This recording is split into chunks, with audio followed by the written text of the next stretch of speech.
यति बेला ढोरपाटनमा छु। मसँग हाम्रो सिर्जना दिदी हुनुहुन्छ। यो बन्दै गरेको सिजीको क्याम्पमा भिजिटको लागि आएका छौँ र ब्याकग्राउन्डमा यति बेला ढोरपाटन छ, वेदर पनि एकदम दामी छ। यो सिजीको क्याम्प कहिले बन्छ दिदी? हामी कहिलेसम्म यहाँ चाहिँ हजुरकोमा बस्न पाउँछ? अब बन्दैछ। तपाईँहरूलाई पहिलो कुरा त ढोरपाटनमा स्वागत छ। अनि हामी चाहिँ अब लगभग 6 महिनाको पिरियडदेखि चाहिँ बनाइरहेछौँ। अनि यो बाटो यो सबै कुराले गर्दा अलिकति बिस्तारै भइरहेछ, किनभने बाटोको कन्डिसन पनि सामानहरू समयमा आउँदैन। अर्को भनेको चाहिँ अब वेदरहरू यहाँ अहिले खुलेको छ, 12-1 बजीबाट पानी पर्न थाल्छ, त्यो भएर पनि तर सकेसम्म हामी छिटो गर्ने प्रयासमा छौँ र हाम्रो बन्दैछ। यो तलतिरको चाहिँ क्याम्प साइट हो।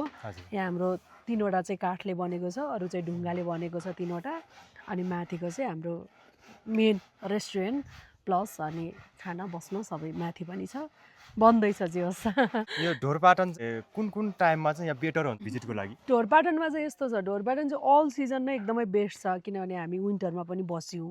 यसपालि विन्टरमा झनै सुन्दर देखिन्छ, पुरै हिउँ परेर एकदम त्यो कश्मीर जस्तो त्यो रुखहरू पनि यो ब्याकग्राउन्डमा तपाईँले देखिरहनु भएको छ, यो पनि एकदमै राम्रो देख्छ हिउँ पर्दा। अनि फुल फुल्ने सिजन त अब आफैमा फुल सबैलाई पनि मनपर्ने भएर होला, फुल फुल्ने सिजन पनि एकदम धेरै मान्छेहरू आउनुहुन्छ। तर म त मेरो पर्सनल रिक्वेस्ट चाहिँ एकपटक हिउँ पर्दा आउनुहोस्, अनि त्यसपछि हेर्नुहोस् ढोरपाटनलाई भन्छु कि हामी 3 महिना बसेको थियौँ, पुस माघ फागुन, यस्तो अमेजिङ देख्छ त्यति बेला चाहिँ। अनि अब फुल फुल्ने बेला वैशाख जेठ, त्यति बेला पनि लाली गुराँस फुल्छन्। जुनसुकै सिजन आए पनि एकदमै सुन्दर छ। कुन समयमा चाहिँ अलिकति यहाँ भिजिटमा चाहिँ मान्छेहरूको अलिक भिड देख्न सकिन्छ? यही असार साउन, जेठबाट सुरु हुन्छ, जेठ असार साउन भदौ असोजसम्म चाहिँ एकदमै धेरै आउनुहुन्छ। माथि बुकी पनि जाने, पाटन जाने भएर।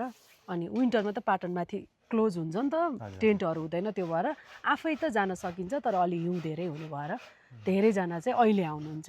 फुल पनि फुल्छ, त्यो भएर पनि होला। मैले हजुरको भिडियोहरू पनि हेरिरहेको थिएँ कि हजुरको भिडियोहरू हेरेर कति बेला एकदम मुड अफ भएको बेलामा भिडियो हेर्दा मुड फ्रेस हुने कि त्यस्तो। थ्याङ्क यू सो मच है। त्यस्तो मुड अफ भएको बेलामा मुड फ्रेस हुने भिडियो त त्यस्तो टाइपको हजुरले चाहिँ क्या दृश्यहरू त्यहाँ देखाइदिनुहुन्छ कि इन्भाइरोमेन्टहरू यस्तो दामी हुन्छ कि हजुरको भिडियो हेरे पनि एकदम मुड अफ भएको बेलामा मुड फ्रेस भइदिन्छ त्यो भिडियो हेरेर। म स्किप नगरेर कन्टिन्यू हेर्छु कि। वाउ नाइस, हाम्रो लागि एकदम खुसीको कुरा हो यो त। अहिले हजुरको अहिले न्यू भिडियो आएको छैन है? हाम्रो अहिले रिसेन्टली हामी धौलागिरी गएको थियौँ, धौलागिरी आइसफल म्याग्दी, अनि भर्खरै राखेका छौँ युट्युबमा, र अरू चाहिँ सर्ट्सहरू टिकटकमा फेसबुकमा राखिरहन्छ। अब सिजीको क्याम्प बन्दैछ, यसमा नै बिजी हुनुहुन्छ हल्का है? एकदम व्यस्त। यसमा अब हामी अन्तिम चरणमा छौँ नि त, त्यही भएर। अर्को टाइम आयो भने हामी चाहिँ बस्न पाउँछ हजुरकोमा? स्योर, अब अर्को टाइम आउने 1 हप्तामै आउनु हो नि त गाह्रो छ। तर अब असोज कार्तिकमा आउनुभयो भने चाहिँ मजाले बस्न पाउनुहुन्छ। विन्टर बेस्ट हो, विन्टरमा भन्छु कि म त यहाँ आउनलाई अझै बेस्ट। अनि दसैँ तिहारको बेला आउनुभयो भने नि मजाले बस्न पाउनु। योमा हेर्दै हुनुहुन्छ, दिदीले के भनिदिनुहुन्छ?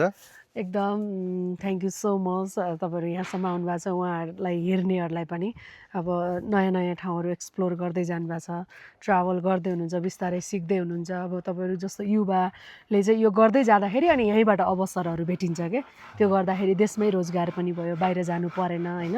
तपाईँहरूले यो जे गरिरहनु भएको छ यो चाहिँ एकदम बेस्ट छ। यसले गर्दा चाहिँ तपाईँहरूले अरूलाई लाग्ला डुलेर मात्रै भिडियो बनाइरहेछ भन्ने, त्यो मात्रै होइन, यो डुल्दै गर्दाखेरि अरू अपर्च्युनिटीहरू पनि आफै क्रिएट हुँदै जान्छन्।